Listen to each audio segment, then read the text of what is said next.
All right, folks. So this is the page. You will find it on a website.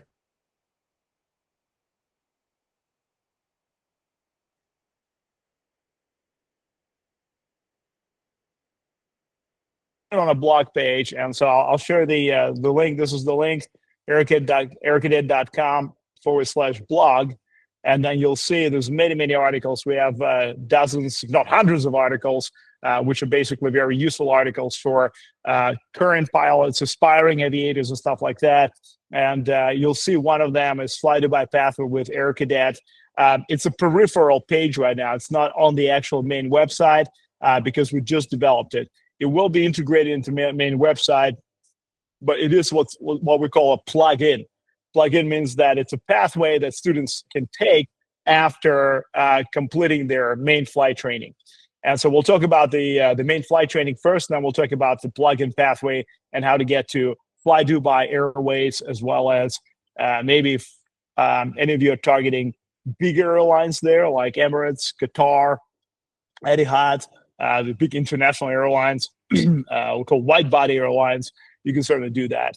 flyDubai is actually, I'd say, up-and-coming company. It's owned by Emirates. It is right now mostly narrow-body aircraft, so it's 737 aircraft, but they're actually planning to bring 787 and stuff like that. So it will be eventually a lower-cost wide-body option for those who maybe don't want to use Emirates, or can't afford to use Emirates, or maybe flying to destinations that Emirates does not want to fly to or can't.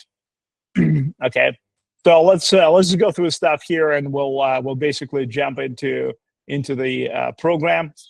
What is flyDubai here? Right, we got explanation of what flyDubai is exactly. If you don't know what company it is, you probably do at this point, but if you don't know, you can always go online and check it out.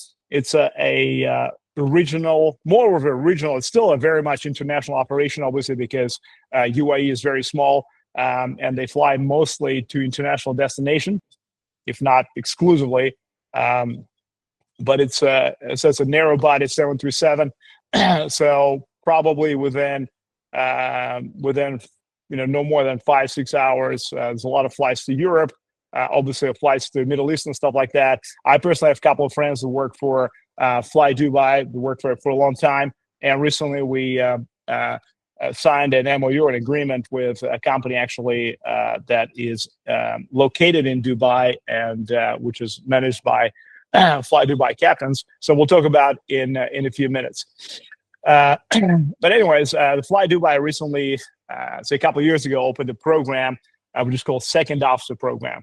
And so Second Officer is not a term that we use here in the United States. Second Officer is a term that is used specifically in a lot of Southeast Asian and Middle Eastern countries, and a lot of times it implies either an actual second officer or cruise pilot in a wide-body aircraft, or it implies that it's a junior first officer on a narrow-body aircraft. So in this case, we're talking about narrow-body aircraft, and it's a junior first officer, right?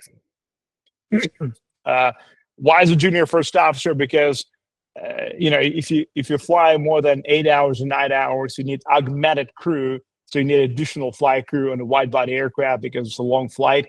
And so the second officer, for example, used in operations like Singapore Airlines or Cathay Pacific, and those guys are normally considered to be cruise pilots, right? So once aircraft is up in the air above, let's say, 25,000 feet, and a captain or a first officer wants to go ahead and take a nap, maybe take a 3-4 hour break, then they put a second officer to fly the aircraft and to supervise all the systems and stuff like that. So that's what second officer is. On a narrow body aircraft does not normally fly more than 8 hours, so there is no augmented crew. So there's a sort of a junior first officer, which is called second officer. So I want to make sure that this is more or less understood. To apply for flyDubai, there are some limitations. First of all, the age is between 20 and 35. Okay, 35 of which is a cutoff age. It's quite normal for Middle Eastern airlines in Southeast Asia it would be completely illegal in the United States or and pretty much anywhere in North America and a lot of countries in Europe as well. It's called ageism. But in Middle East, it's important to maintain a traditional balance between older pilots and newer pilots. So it would be unnatural in Middle East to fly in an environment where a captain is much younger than the first officer. So they're kind of trying to sort of help maintain that traditional balance when it comes to CRM and cockpit environments, stuff like that. Is it healthy? It's not for me to say. I think it's a very sort of specific cultural thing. In America, for example, we fly a lot of times with older first. I'm 48, and sometimes I fly first officers who are in their 60s. Is it normal? It doesn't happen very often. Most of the time, first officers are younger. But sometimes, you have transfers from other airlines, guys that maybe worked for other airlines and maybe no longer operational, and they go to a different airline, and unfortunately they have to start from the bottom in each airline. So, that happens. Either way, in North America and now in the Middle East as well, there's a lot of emphasis on CRM, crew resource management. So the flight crew is not looked at, the superior captain and inferior first officer. It's looked at as perhaps, a crew, and everybody in the crew has a valid, equal voice. And so crew resource management, CRM, teaches you to ensure that all the experience, so you have combined experience in the cockpit and not just, separate experiences. So if you have a captain with 5 years experience and then first officer with maybe 10 years experience, which happens sometimes, that you have a combined of 15 years experience and you all work together as a crew to come up with the best decision to solve problems that you might have. Okay, education. It comes up a lot. Do I need a degree to work for an airline? The answer is no. You don't need a degree to work for an airline. Having a degree to work for an airline is very much an American thing, unfortunately, and it's fortunately been dropped ever since COVID. A lot of airlines had degree as a requirement in the United States, but most of the time outside the United States, it was never a requirement. Okay, so in the U.S., ever since about 3-4 years ago, with the crazy deficit of pilots, the degree requirement has been dropped, and so no airline requires a degree except for, I think, FedEx. But FedEx is not hiring, so it doesn't really matter anymore. So, the reason why I have a degree because I live in the U.S. And as I said, it used to be a very, very important thing when you apply for big majors, fly big aircraft. So lately it's been de-emphasized. In the Middle East and Southeast Asia, a degree was never a requirement, as I said. So you don't need a degree. You need high school diploma or equivalent. A lot of questions as well come from high school diploma. Does it need to have a science stream? That comes from a lot of Indian students. I'd say 85% of our students are from India. So let me just explain it real quickly. You don't need to have science stream for this specific airline. It's required for a lot of airlines, for example, in India, right? Or just to get a DGCA license if you want to convert it, but it's not required for this airline. So you don't have to have a science stream. You have to have A levels normally, which is equivalent to high school diploma in the United States and UAE. The English proficiency. Do you need to have IELTS academic? Not really. If you got ELP level 4 or above, that's fine. IELTS academic is not really required for that. They will test your English anyways. There's going to be a lot of assessments when you actually apply for the airline. So we'll talk about assessments in a second.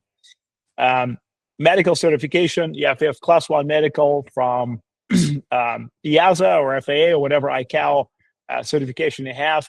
Obviously, Aerocadet has 3 main programs. We have a program in the US, Canada, and EU. EU is a fairly new program in Romania. And EU would be a preferred program for this transition.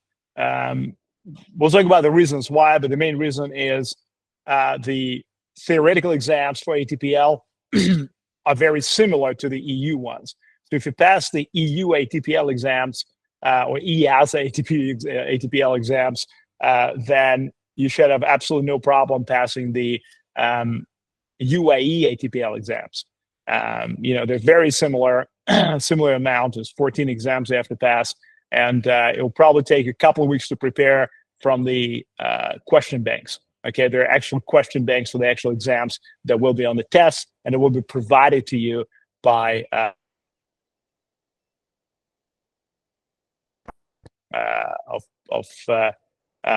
companies that can provide them to you. Now, if you transition from the FAA licensing, FAA background, FAA is not as academically heavy as EASA. Okay, and the same thing goes to Canadian program. So if you're coming from a Canadian program or FAA program, it's at degree. So obviously, if you don't have that, and a lot of people don't have it nowadays, you'll just have to study longer for the UAE ATPL exams. It's 14 exams, and it's like doing 2 semesters in college. Okay, it's fairly deep academically. So this is why sort of the FAA and the Canadian licensing was always emphasis on hands-on skills, stick and rudder skills, as we call it, where in the EU, where degree was never a requirement, the emphasis was on covering a lot of academics. Okay, so they would assume in the EU, they would assume that pilots don't have an aviation degree, and so they would go into a lot of academics during the actual ATPL ground school. In the US, they would assume that pilots have an aviation degree, so a lot of it's been already covered in college, and then they would go more into hands-on experience and stick and rudder skills. Okay, so that's the main difference between EU and North American pilot license, pilot training, and a philosophy, if you like, for the training. All right, so basically, very basic requirements. You need certain age bracket between 20 and 35, education, medical certification, license and rating. So now, when it comes to license and rating, it would be either FAA CPL with instrument multi-engine rating. Okay, so our program offers all of that in the US. And for the EASA program, which is, as I said, definitely easier transition from EASA to UAE, you need EASA ATPL frozen with the same rating. So you have to have multi-engine and single-engine instrument rating. Minimum of 220 hours of total flight time. Now, remember, simulated and FTD does not count. It must be the actual flight time, the actual flight hours. And if you have less than 220 flying hours, you cannot apply for this program. So this is why we have in our EASA program, we have an internship built into it. So we normally recommend the students complete the flight training phase of the program and then start the internship for a couple of months. And normally you fly maybe 60, 70, 80 hours per month. That's quite normal for an instructor. So let's say you finish with 200 hours of approximately actual flight time plus FTD plus flight training devices. Then you spend a couple of months instructing. So you're probably going to have 350 hours of the actual flight time by then. And then you're definitely going to fit the requirements to apply for that program. If you're coming from a different flight training program where internship was not offered to you, that internship built into it. Again, we as airline pilots want to make sure that you have continuous opportunity to continue flying. We just don't want you to stop flying. When students stop flying or graduates stop flying, the amount of time that it takes you to lose your currency is absolutely shocking. You'd be surprised, but after just as little as 6 months, you would actually struggle to your your muscle memory will fade away on how to fly an aircraft, and you're not going to be as sharp as you're supposed to be. And that's why that's why all the aviation authorities have recency requirements. Okay, normally it's 3 months. So if you stop flying, if you stop building your experience, that could lead to some catastrophic stuff, like, for example, lack of currency. If you apply for an airline, they're going to see you haven't flown for a year or so. They don't want you because they know you're going to fail the assessment. Now, they also know that you kind of went back on your skill set, and you're not as skilled as you were when you graduated. Okay, so it's important for us as a company to design a program where you're given opportunity to continue flying after completion of training. Okay, continue building your flight time, keeping current, and making sure that you have a very successful career, because you're always current, always building your experience and becoming and so building those flight hours. One of the most marketable things when it comes to aviation, when it comes to career as a pilot, is not just the licenses, but also your flight time. Everybody always looks at three things when you apply for airline employment. They'll look at your licenses, they'll look at your flight time, and they'll look at your safety record. Okay, so if you have licenses but don't have flight time, they don't want you. If you have licenses and you have flight time but safety record is poor, you had accidents, then they don't want you. And again, if you have licenses and you have great safety record, no flight time, obviously they don't want you. So those three things have to be in place to have a successful career as an airline pilot. All right, let's move on here and jump into expected salary. So a lot of questions about that. Obviously, UAE is not cheap. Okay, it's not as cheap as India. So we have the initial salary during the initial 6 months of training expected to be about just over $6,000. We publish the information here. Once you finished all your training, your sector training and everything else takes about 6 months, is going to jump to $11,000. And that's after tax, net salary as a first officer. So very good compensation. Obviously, when you upgrade, the salary goes up for captains. By the time you upgrade, we don't know what it's going to be, so we don't publish it here. In the meantime, we're just talking about the actual salary as a first officer. So very good compensation, very sort of generous, and you can live on that money very well. And certainly, those of you who took out student loans, and there's a lot of you, you can definitely start paying back the student loan very quickly and very, very actively. Probably $5,000-$6,000 a month just to get it done and paid off.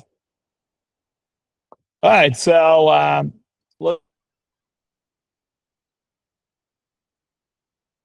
a pathway program outline. So what is it that Aerocadet offer, right? Because you can go apply online for second officer program and probably never hear back from flyDubai, right? Because you're going to be among thousands of pilots that will be applying for that with the same qualifications, the same basic qualifications. So I want to make sure that, first of all, you guys stand out, okay? And secondly, that we have internal mechanisms to pull your application and fast track it, and to make sure that you guys are proficient and you are prepared for the assessments. The assessments are very difficult, okay? If you're not prepared, very difficult to pass, especially for pilots who never flown a jet before, and that's going to be the majority of you. And then, obviously, the whole point of it is to pass the assessments, get the conditional job offer, and then get certified and start your employment with flyDubai, right? If you get in and start employing flyDubai and start raking up that flight time on a jet, on a Boeing 737, you'll become extremely marketable, and you'll have many, many options after a couple of years. All right, so let's talk about this. So we're going to break it down into phase by phase, step by step, so you understand how to achieve that goal of working for flyDubai, if that's your goal. I presume it is, otherwise you would not be here. All right, step one, EASA ATPL training and internship. So we put EASA here, but it could be also FAA. It could also be Canadian. program, it could be any of those. However, as I said before, EASA is just a lot easier to transition from EASA ATPL exams into the UAE ATPL exams. So it's just, it will only take you a couple of weeks to study for those exams, just to brush up on the material you already know, and then you'll be able to retake it. So UAE kind of took, they kind of copy pasted the study curriculum and the exams themselves from EASA curriculum. Why they decided to do that, I'm not sure. That's probably because they want an academically heavy sort of curriculum, academically heavy approach to pilot training. But it's different from the FAA. So if you come from FAA experience, will probably take you 2 or 3 months to study for those 14 exams, because it's going to be a very different ball game.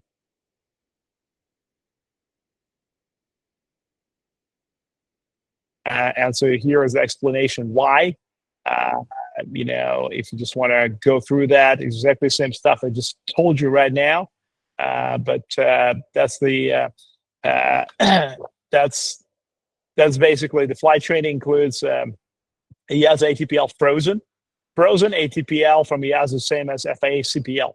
Okay, the reason why it's frozen is because you need X amount of flight time to unfreeze it.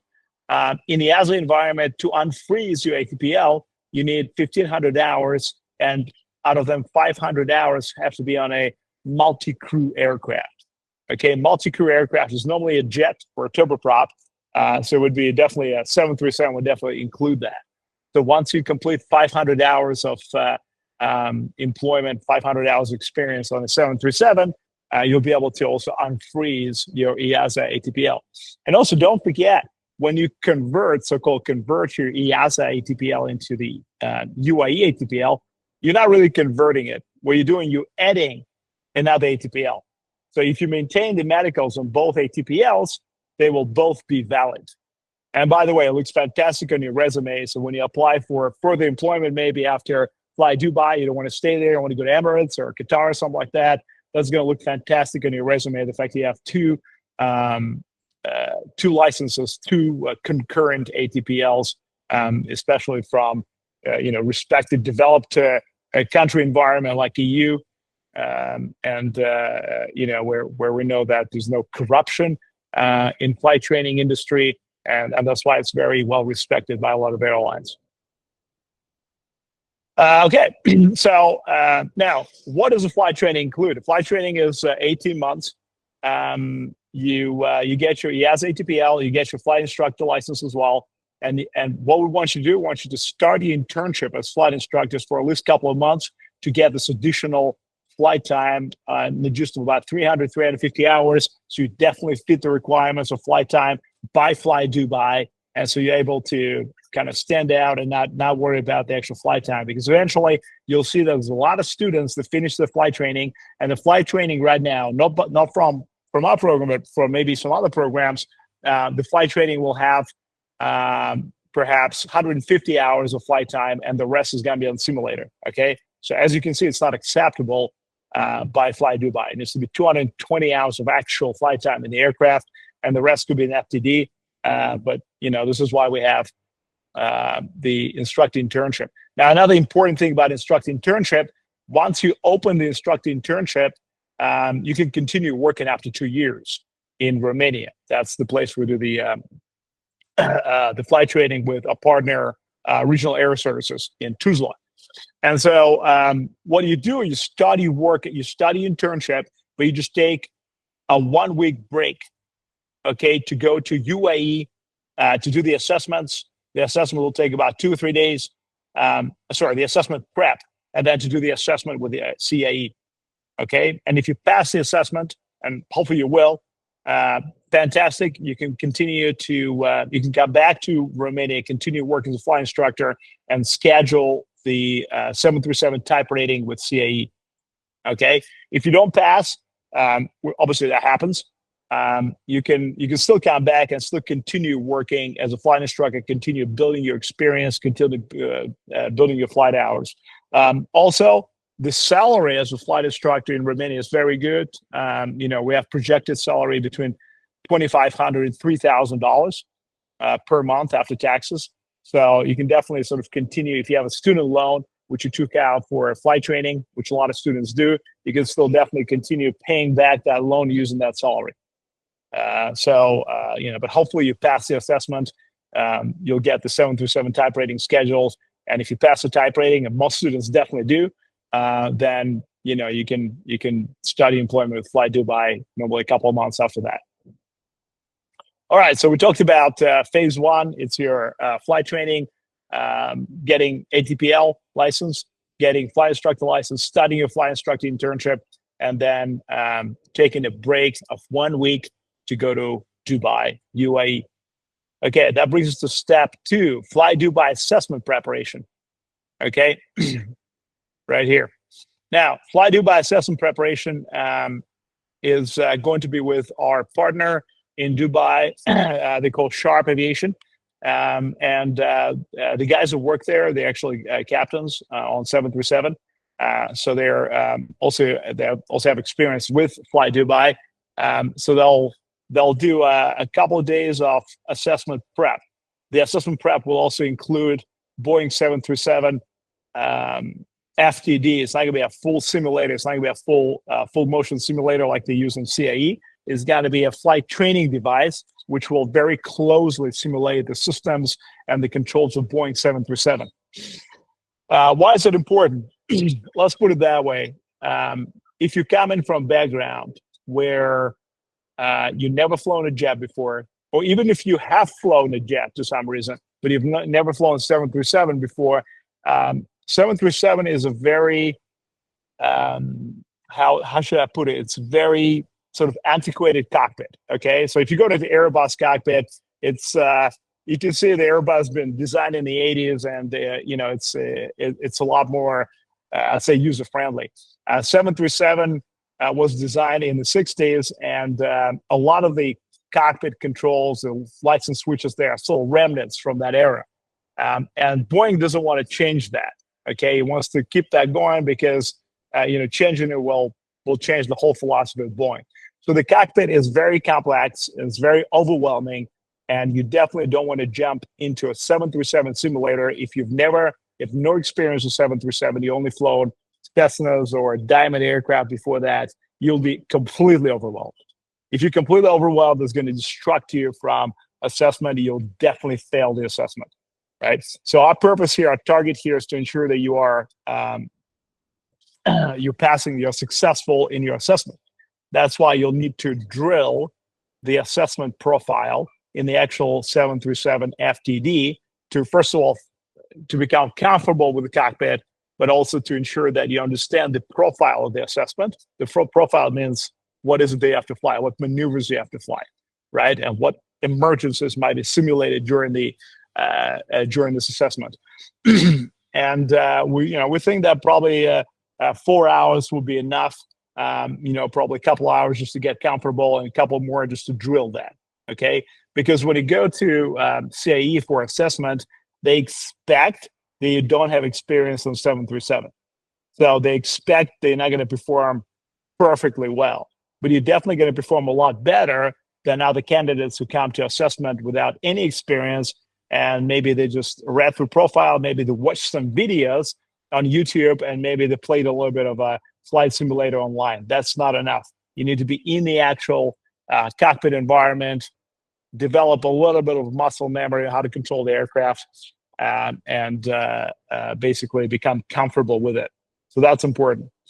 The other stuff that you'll see is got to be some coaching provided by Sharp Aviation, coaching on how to pass the interview and how to pass the rest of the assessments. The rest of the assessments will be just some IQ tests on the computer. There's going to be some Raven tests, and we'll share what it is. They're normally non-verbal logical testing. And so those assessments are actually very normal in aviation industry. We have a whole article about Raven tests. You can see it on the website there and in the blog page. They're very, very common.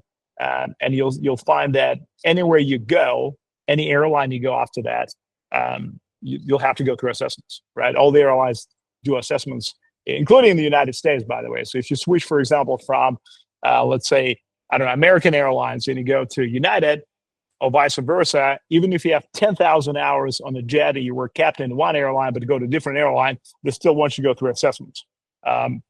Why? It is what it is. It's just the way the industry has been like this for many, many years. And you just have to get used to the fact that there's a lot of assessments you have to go through. Okay, but as I said, the most important one is on a 737 simulator. So you'll be coached and trained and prepped on how to pass that very important assessment with a CAE. Okay. All right, so it'll take a couple of days. Some of the coaching will be via Google or Zoom, maybe while you're still doing your flight training in Romania, just to save some time maybe. And instead of, doing that in UAE for 2 or 3 days, you can do a lot of stuff. You cover a lot of stuff one-on-one with the captains there via Zoom meetings, okay? That's a very good tool. They can basically ensure that you have very good information. And of course, you'll be given some some CBTs on a Boeing system. So we definitely want you to spend a couple of weeks understanding how the systems work. So when you get into the FTD and later into the simulator, you kind of understand what's happening around you, okay? Okay, step 3, you completed the assessment. After the assessment prep, you complete the assessment prep, then you go straight into the assessment. So we'll try to kind of line up that your assessment prep happens a couple of days prior to the actual assessment. Okay, so we'll attach your assessment prep in the UAE and FTD to the actual assessment invitation by the CAE. Now, I did say there's going to be a lot of pilots applying for this program, but because we have sort of close relationship, or our partners in UAE have close relationship with CAE and CAE management, we'll try to do our best to fast track the application, kind of pull your resume out of the pool of applicants and make sure that you are invited into the for the assessment, okay? And then assessment prep and the actual assessment. So the assessment, again, happens in Dubai, same city, different address. You'll go there and you'll spend a day. So it'll be a couple hours in a simulator. And then after that, it'll be a couple hours on the computer doing the assessment and on some technical knowledge and some aptitude tests. Okay, so obviously, as I said, we'll make sure that you prepped for that properly and you pass them. So it's 2 days, right? Now, on day 1, we actually published an expected profile, what we call assessment profile. And this is from the information that we got from other students, other pilots who have passed the assessment profile, and it kind of gives you an idea of what to expect. Okay, now I'm not saying that that's exactly what's going to happen, but it kind of gives you an idea what to expect and technicality level and stuff like that. If you're just applying for flight training, a lot of this information here is not going to give you, you're not going to be able to understand it. Okay, but when you complete your flight training and you get your MCC, and you'll kind of start understanding how the systems in the jet and the more complex aircraft work, you'll be able to understand most of it. Okay, and after the assessment prep, you should be able to understand and fly all of it. Okay, that's the whole point of the assessment prep. All right, but just for general information, just some fun knowledge, all this stuff is published right here on that page. All right, now that's day 1. Day 2 is going to be computer, as I said. It's going to be aptitude tests, personality tests, and stuff like that. You'll be solving problems. It's not something that you can get prepared for, perhaps via consulting sessions. It's something that you can practice over and over again, especially Raven tests, and then you'll be able to, get better results if you practice that before. All right, so you finished the assessments. They called you from CE and said, congratulations, you have passed all the assessments. We want you. We think you're a great candidate. Fantastic. Now, the next thing to do, they'll tell you that you need to study and pass the GCAA ATP exams. Okay, as I said before, they're very similar to the exams conducted by the EASA. So if you come from EASA background, no drama at all. Just brush up on the materials here to know, and you'll be able to take 14 exams. I think you take them in 4 or 5 sittings, so 2 or 3 each at a time. They're not long exams. They're about 20, 25 questions each. So it's not something crazy, where, but that's why you can combine them and take them 2 or 3 times, 2 or 3 exams at one time. All right. You'll have to pay directly to UAE Aviation Authority for each exam. It's about $123, $130 for each exam, depending on the exam. Okay, so the total estimate is $1,722 for all the exams altogether, and it's something that's paid as it's a government fee. It's paid directly to the UAE. It's not paid to us or anyone else. Okay, well, when you pass the exams, pass the theoretical exams, the CAE will schedule you for type rating. Okay, that's the exciting part. That's the fun part. It's a really, really comprehensive type rating. That's why it's a little expensive. It's $33,000, but it includes a lot more flight time than in a regular type rating. So, for example, I'll give you an example. In the US, we do type rating on 737. It costs $18,500 for somebody who doesn't have experience on this type. But you only get 18 hours in a simulator, and then maybe I think like 8 hours of FPD integration. So it's nowhere near as many hours as you get with this type rating.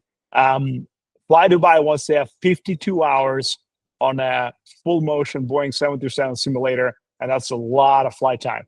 So by the time you finish with this aircraft, you'll be extremely comfortable.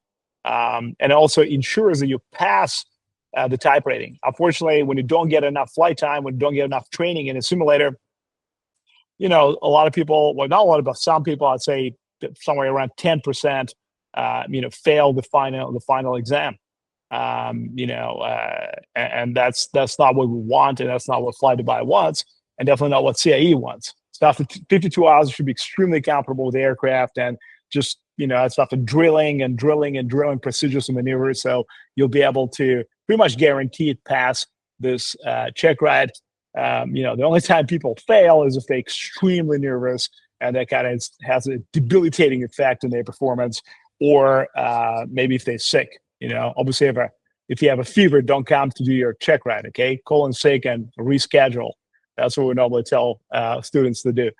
But yeah, you have 52 hours of full motion Boeing 737 flight simulator, about 18 hours. That varies on systems integration, FTD. System integration is before you get into actual flight simulator.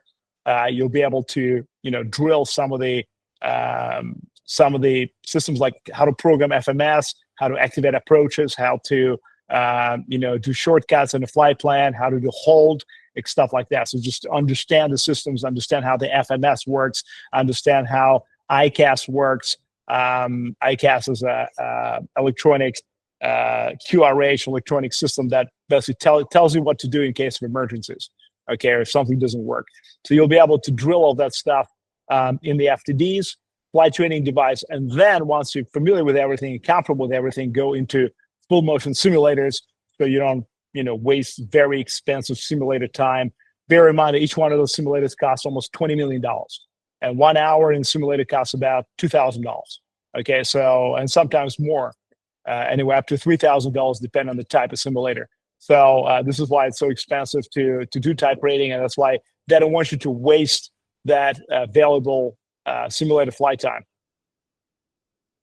All right, once you finish the training, the type rating, as I said, because very extensive, takes 2 months, sometimes longer. And so obviously at this point, let's say you pass the assessments, and your type rating is scheduled 2 or 3 months after you pass the assessments. You can still come back to Romania and continue working as a flight instructor, because you were away only for 1 week. So you can still continue working, continue building your flight time, staying current, making money, making salary. And when they call you for assessment, you go straight for assessment. And that's when we normally terminate your employment at the Romania campus, and you can actually focus on your 737 type rating and start employment with flyDubai shortly after completion of type rating. Now, some students say, okay, what if I didn't pass assessment, I didn't pass the type rating? What do I do? Well, this is why we have the alternate, what we call diversion plan. And once you become professional pilots, you also learn that every good flight plan should have an alternate airport, right? Just in case you cannot land in the destination airport. So we use the same philosophy when design every program. What happens if a student or pilot doesn't pass this pathway? What if this pathway doesn't work out?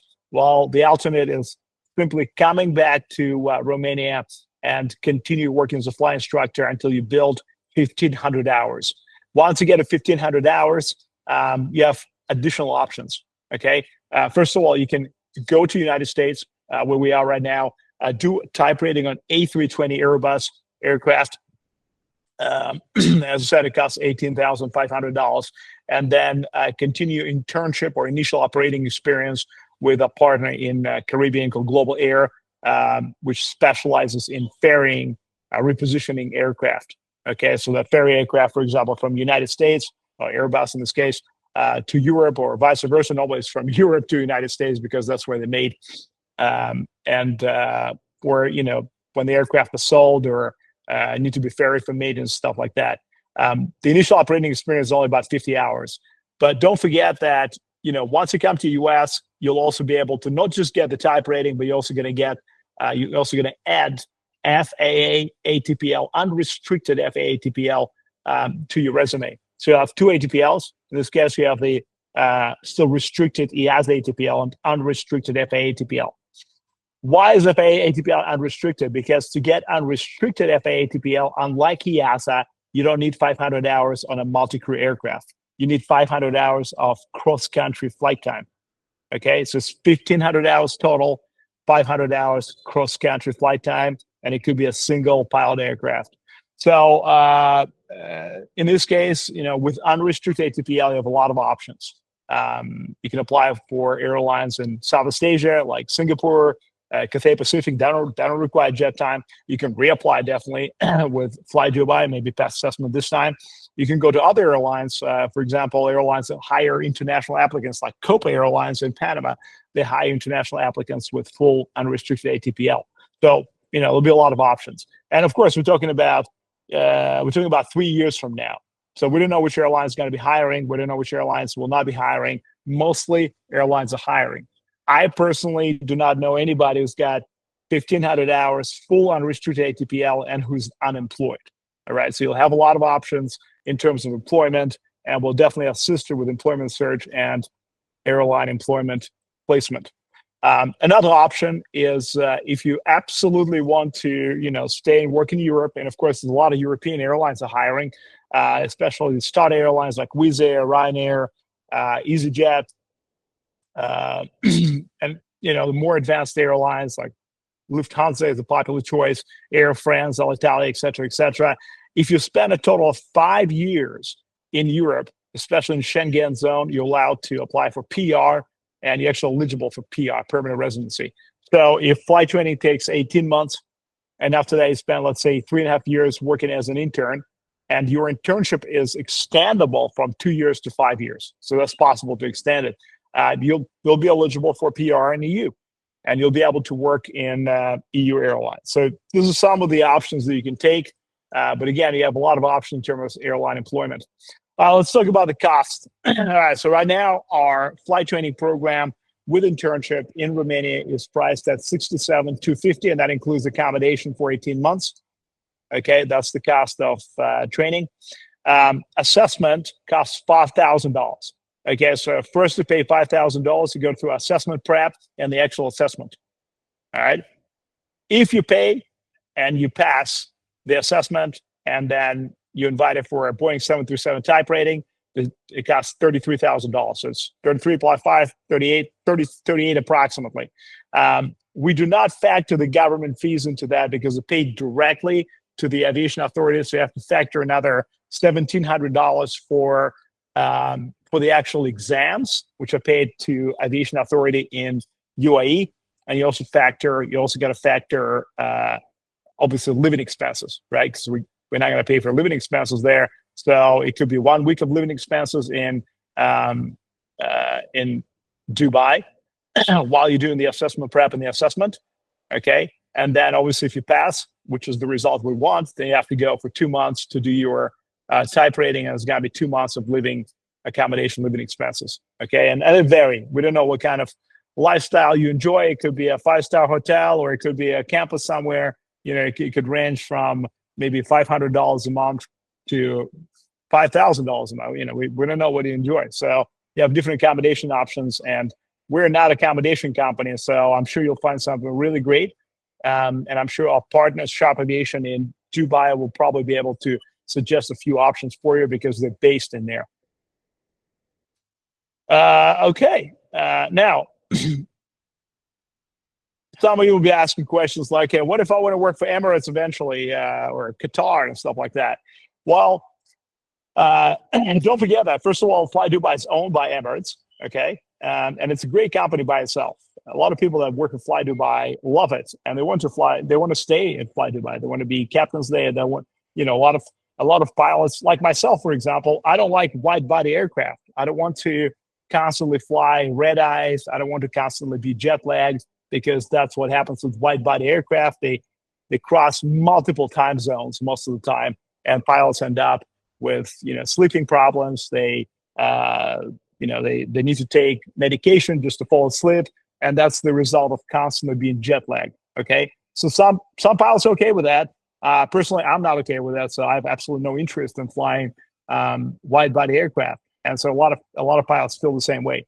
So if you go to Emirates, you will have to fly wide body aircraft, which means you'll be constantly jet lagged and stuff like that. If that's your aspiration for a career as a pilot, fantastic. Congratulations. Maybe you have the physical aptitude for that, and you're okay with being jet lagged and dealing with red eyes and stuff. Like red eye flights is when you fly throughout the whole night.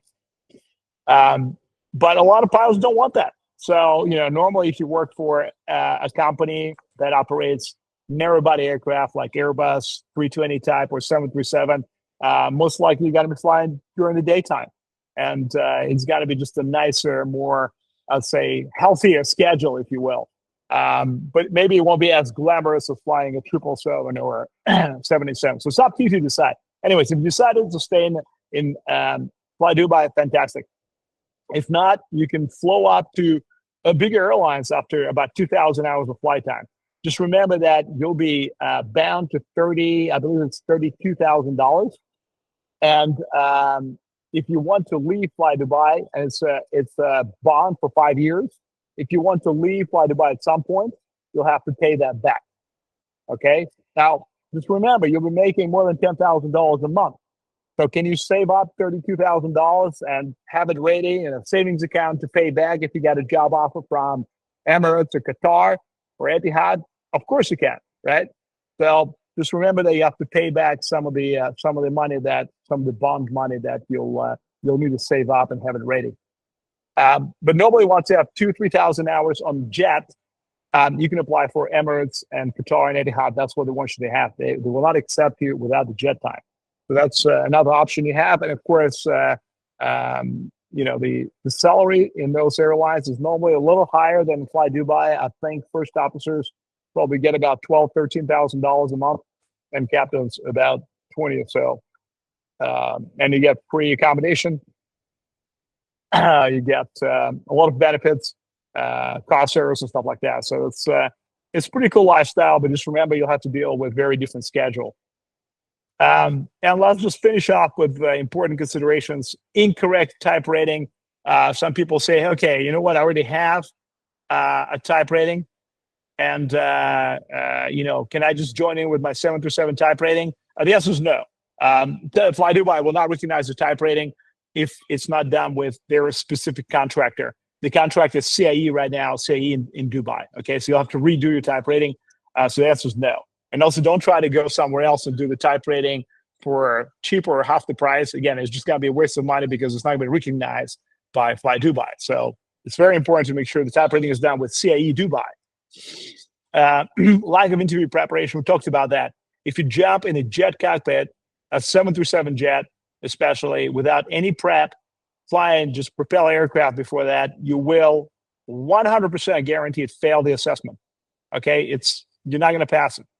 Only the guys that prepared properly will pass the assessment. And that's actually one of the tests of determination and real desire to work with this company. If you're not taking it seriously, and if you don't do the prep, right, they don't want you. It's an indicator. I'll see right away. This person is never prepared. He's not taking this whole thing seriously. He's not looking at this as a golden opportunity for the career in the Middle East. We don't want this kind of person. Okay, that's the attitude that most airlines have. So make sure that you are going through proper preparation, especially by the insiders of flyDubai. Again, the Shop Aviation are flyDubai insiders, and the old Capt is the 737. So it's very important that you're prepared by professionals who actually work in this environment, and they're familiar with the assessment profiles to be able to drill that with you. And the flight experience, we talked about that. Do not think that if you just finish your CPL somewhere, the basic CPL, 200 hours, that you're going to be able to kind of wiggle your way into the application, into this qualification process for application with flyDubai. You have to have 220 hours of flight time. Okay, most flight schools do not give you that. Most flight school will give you 170, 150 hours of flight time, and then the rest is simulator. That's not enough.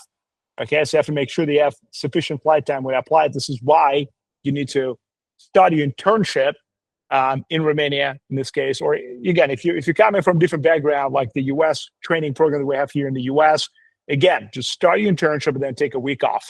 That's okay. That's allowed. You're absolutely allowed to leave. You open the internship and you leave for a week, and then you come back and continue the internship.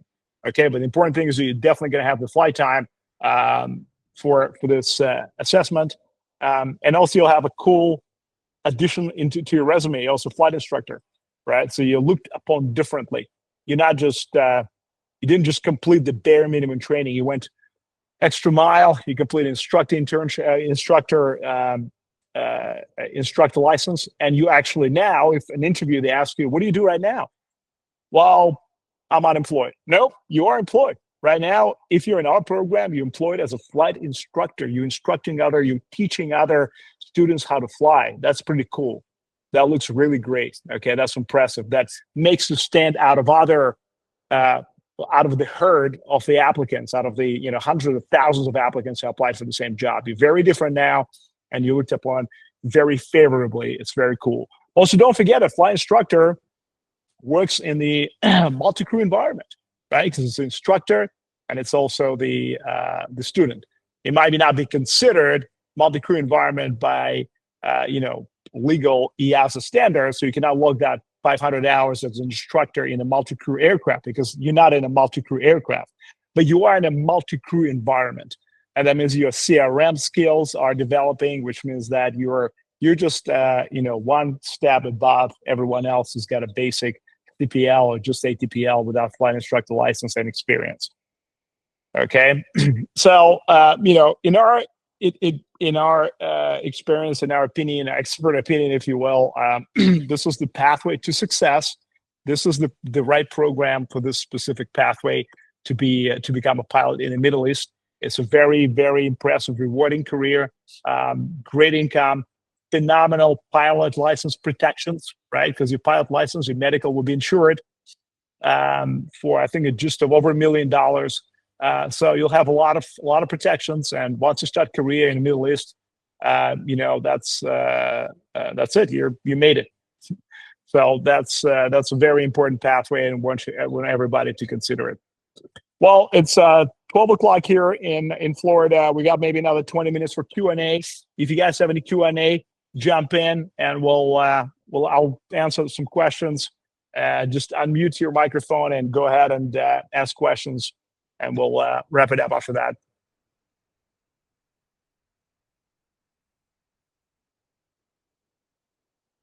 Somebody's asking, can you get global air internship with CE type rating? The answer is no, because they specialize in Airbus. CE type rating is on a 737, so it's a very different aircraft. You have to take a new type rating. Also, don't forget that CIE is flying under the GCAA, which is UAE Aviation Authority. You cannot fly aircraft with, and a global air is located in Caribbean, which flies under the FAA. So you need FAA TPL. So either way, you have to come here and do FAA TPL add-on with the type rating, in this case, an Airbus. So the answer, unfortunately, is no, you cannot.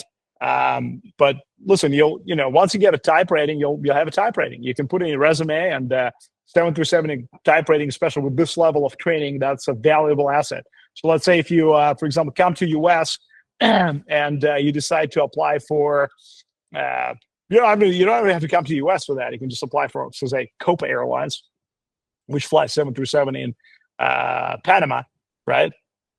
If you got full unrestricted ATPL, that's got to be really really desirable for them. So the more experience you have, the better your chances are of getting an airline job. Anything else?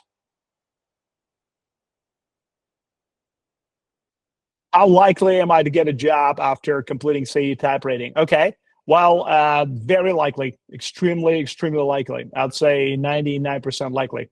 Okay. There will be an additional formal interview after completion of type rating, but it's mostly a formality, and most people pass that because at this point you already passed the assessments, right?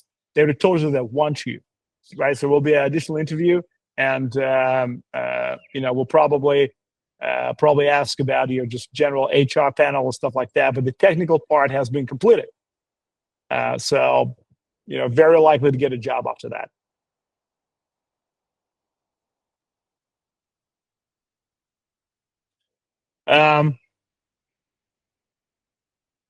Okay, so will they be hiring in 2 years? Yeah, most likely yes. Can we say for sure who's going to be hired, who's not going to be hiring? We cannot say for sure. What we do know is that we've got information in hand right now, and we have a very sort of, I'd say, with high degree of certainty that we'll be continue hiring for many, many years ahead, because in general, there is a pilot deficit in the world, right? If you look at the Boeing article from a few years ago, I think from 2018, the pilot deficit is projected to continue until 2035. Okay, so yes, there will be most likely hiring, and not just by flyDubai, by a lot of other airlines. But this is, in the meantime, the pathway that we're talking about. So most likely, yes. Somebody asked about if somebody has ICAO CPL. I don't know what exactly you have in your ICAO CPL. If you're applying for that specific pathway, you're certified, and you have the 220 hours of flying time, and not something else. Plus the sim time, you got full CPL with multi-engine instrument. Yes, you can send us your resume, and we'll start your application process for this pathway. Okay, but you have to make sure you run assessment of your flight time, make sure you qualify for that. All right, and if you do, then yes, there will be $5,000 fee to basically start your assessment prep and make sure that you have the that you're invited for assessment. Someone asking about the EASA PPL discount. Yes, it does say on the website. And let me just go ahead and run really quickly here into the information about this flight school. People asking about that. 1 second. Okay, so let me present a different window. There we go. Okay, if you go to our website, aerocadet.com, okay, here's the website. So how to get there, programs and courses, and then click International Airline Pilot Europe right here, okay, this guy right here. If you click on that, it's going to take you to this page, okay, full person airline pilot program for international students. There's the price right here. It has all the information, right? The summary of the program, objectives, exactly, key features, program structure explained very clearly with 5A flyDubai pathway program. Okay, and then you see explanation here of each phase. Phase 1, phase 2, everything explained with links. Very, very thorough information. Ground school training gives you hours of how much training you get and which, ground school and flight school, how many flight hours and what aircraft and stuff like that. Licenses, academics, accommodation information, tuition cost breakdown, all this stuff is here, okay? Information about the location. Now, if you want to get information about location, if you go to Academy and then click on European campus right here, you'll see information about the European campus, all the information about the flight school. Flight school is a set called Regional Air Services. It's in, there's information about that. It's in Romania. It's in Tuzla, which is right by the Black Sea. Beautiful climate. You can fly all the time in this climate. It's you don't have to take a break for winter like a lot of students do in Canada, especially. So all the information is right here. If you have PPL from EASA or any other, specifically PPL, any account PPL, the discount is $10,000 from the overall cost of training. Now you can see the training cost is very low. It's really, it's very phenomenally low because right now most of the training programs cost about $100,000. That's what approximate budget is for US and Canada training. Why is it so cheap in Romania? Cost of living is lower. The cost of fuel is somewhat subsidized, so it's also lower.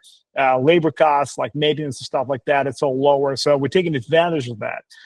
Also, Romania is very friendly in terms of visas for students from developing countries like India, for example, or Vietnam, Thailand, and stuff like that. So it's very easy. It's a lot easier to get a visa if you are from one of those developing countries where US and Canada have a high rejection rate. Okay, so that's pretty much guaranteed to get a visa if you go to one of those. And also, Romania is a Schengen country, so it's the same Schengen zone where you have France, Italy, Germany, and stuff like that. It's not some outsider in the European Union. It's inside the very prestigious zone. Okay, so he has a license issued by the Civil Aviation Authority of Romania, which is part of EASA, is highly respected, just as respected as if you were to do flight training in Germany or France or Italy, in one of those countries. Austria, a lot of people do that. All right, any other questions? All right, folks. Well, if you got no other questions, we definitely recommend that you just, again, all this stuff, the beauty of that is all the information is on our website, aerocadet.com. Just jump in there and, make sure that you are sort of familiar with all the information, familiar with all the information that we publish on our website. If you have more questions or if you want to conduct a personal consultation call, we're always available. Just go to our website, aerocadet.com. And right here at the bottom website, maybe it's not clear in this presentation, but you can probably see it on the bottom right corner. It says schedule a call. Click on that, and it'll take you to our scheduler. We can talk to one of our consultants, be myself, could be Jim, could be someone else, and basically discuss your questions and get a personal consultation based on your specific case. Okay, so you can always do that, or just shoot us an email, info@aerocadet.com. We're always available. Go to our Facebook. We've got 40,000 members on an amazing Facebook page. We got peripheral Facebook page for employment search for newly graduated or graduating students. We got, I think, over 6,000 members there. YouTube channel with a lot of videos, a lot of webinar videos as well. This webinar is going to be on the YouTube channel in a couple of days as well. All right, guys. Again, pleasure having you here. We're going to go and fly this beauty right here. Again, definitely look forward to seeing you in one of our flight training centers. In this case, for that program in beautiful Tuzla, right by the Black Sea. It's got to be a phenomenal training environment. I'm sure you'll enjoy it very much. All right. Wishing everybody a very happy evening there, and we'll see you soon.